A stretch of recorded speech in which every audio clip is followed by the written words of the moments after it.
श्री स्वामी समर्थ.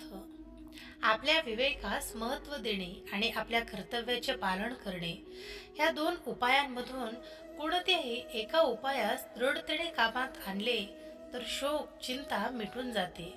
जितकी शरीर दिसतात ती सर्व नष्ट होणारी आहेत, मरणारी आहेत, पण त्यांच्यात राहणारा कधीच मरत नाही. ज्याप्रमाणे शरीर बाल्यावस्था सोडून तारुण्यावस्था धारण करतो व तारुण्यावस्था सोडून वृद्धावस्था धारण करतो, त्याचप्रमाणे शरीरात राहणारा देखील एक शरीर दुसरे शरीर धारण करतो. मनुष्य जसा जुने कपडे बदलून नवे वस्त्र धारण करतो, तसाच शरीरात राहणारा सुद्धा शरीर रूपी एका वस्त्रात टाकून दुसरे वस्त्र घालतो. जितकी काही अनुकूल प्रतिकूल परिस्थिती असेल ती आरंभी नव्हती व नंतरही राहणार नाही. मध्येच जी भासते तिचाही प्रतिक्षणी वियोग होतच आहे.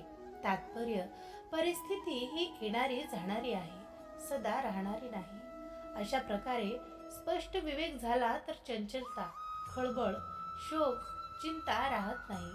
शास्त्राच्या आज्ञेप्रमाणे जे कर्तव्य कर्म प्राप्त होईल त्यांचे पालन कार्याची सिद्धी किंवा असिद्धी, फळाची प्राप्ती व अप्राप्ती यांची चिंता न करता निर्विकार राहून केले तरी मनाची चलबिचल होऊ शकत नाही. देव म्हणतात, दुसऱ्याच्या आधारावर जगणारा माणूस नेहमी लहानच राहतो. चंद्र सूर्याचा आधार घेतो, या कारणाने दिवसा त्याचा उद्या लहान होत जातो. याच प्रकारे दुसऱ्या घराचा आश्रय घेणारा कितीही मोठा असला तरी तो लहान होतो. यासाठी महान तोच आहे जो दुसऱ्याच्या आश्रयास न जाता स्वतःच्या पायावर उभा राहतो. सहमत असाल तर होय स्वामी सहमत आहे असे टाईप करा आणि आपली सहमती दर्शवा. देव म्हणतात, भुंगा जेव्हा कमळाच्या आत पाण्यात असला तरी कमळात असेपर्यंत त्याचा आस्वाद घेऊ शकतो, परंतु संयुगाची गोष्ट ही आहे की बाहेर आल्यानंतर मात्र त्याला झेंडूची फुले त्याच्यासाठी फार होते. त्याचप्रमाणे उपाशी राहण्यापेक्षा थोडेसे जेवण करणे चांगले असते. यामुळे काही तर आधार मिळतो. प्राण्याला जशी वेळ असेल तसे त्याला करता आले पाहिजे. मित्रांनो, अजूनही तुम्ही आपले भक्तिमय चॅनल सबस्क्राईब केलं नसेल तर जरूर सबस्क्राईब करा. भक्तांनो, आज आपण स्वामी महाराजांनी बसप्पाचा उद्धार केला ही कथा पाहणार आहोत. यासाठी तुम्ही हा व्हिडिओ शेवटपर्यंत नक्की ऐका, भाग्यवंत ठराल. मंगळवेढ्याला स्वामीराज रानावनात राहत, कुठेही हिंडत कुठेही झोपत.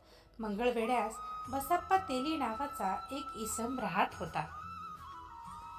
तो एकदा रानातून जात असताना त्याला काट्याकुंट्याच्या शेवर श्री स्वामी समर्थ महाराज झोपलेले दिसले.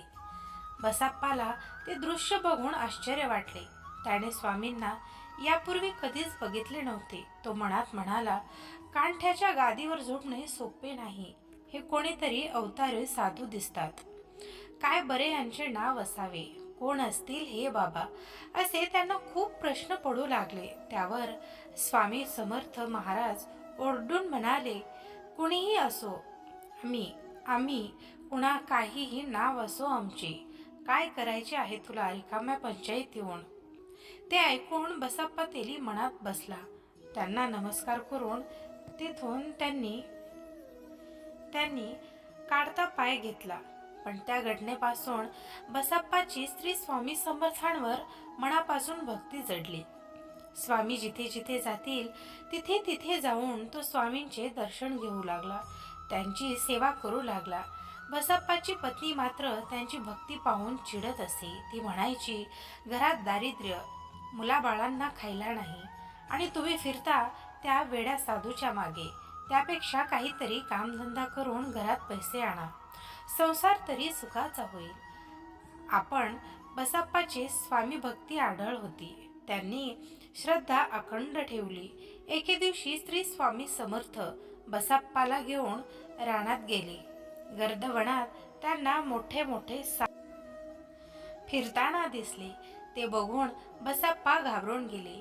त्याला धीर देत स्वामी म्हणाले, अरे घाबरू नकोस, तुला हवे तेवढे साप घे. स्वामींचे ते विचित्र बोलणे ऐकून बसाप्पा चक्रावला. घाबरत त्यांनी एक मोठा साप उचलून आपल्या जोडीत टाकून घेतला. स्वामींनी त्याला तडक घरी जाण्यास सांगितले. बसाप्पा लगबगीने घरी आले.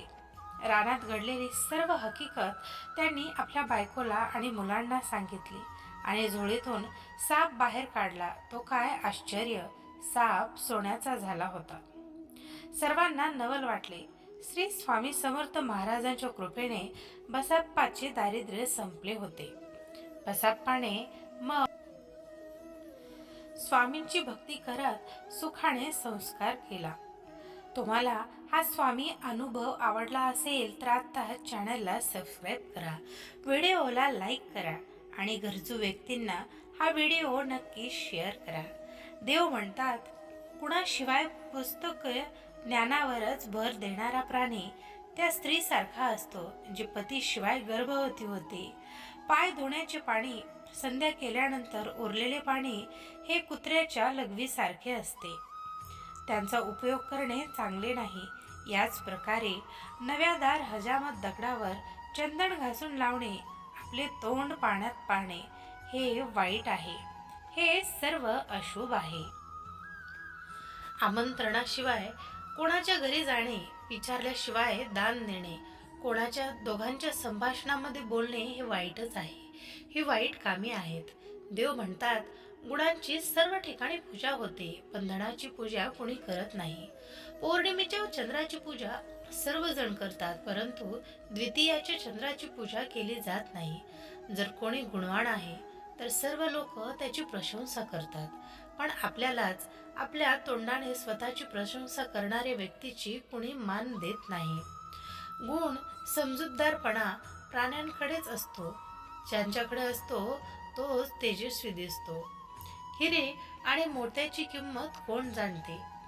रत्न हे कुंदणात बसवल्यानंतरच चमकते, मांडते तेव्हा ते शोभा देते, जेव्हा ते सोन्यात बसवलं जाते. यासाठीच आधाराविना कुणालाच एकट्याला किंमत नसते. श्री स्वामी समर्थ. जय जय स्वामी समर्थ. मित्रांनो, अजूनही आपलं हे भक्तिमय चॅनल तुम्ही सबस्क्राईब केलं नसेल तर चॅनलला जरूर सबस्क्राईब करा. व्हिडिओ आवडला असेल तर नक्कीच लाईक करा. व्हिडिओ गरजूंना शेअर करा आणि जाता जाता कॉमेंट बॉक्समध्ये श्री स्वामी समर्थ नावाचा जयघोष करायला विसरू नका. श्री स्वामी समर्थ. जय जय स्वामी समर्थ. अवधूत चिंतन श्री गुरुदेव दत्त. श्री स्वामी समर्थ.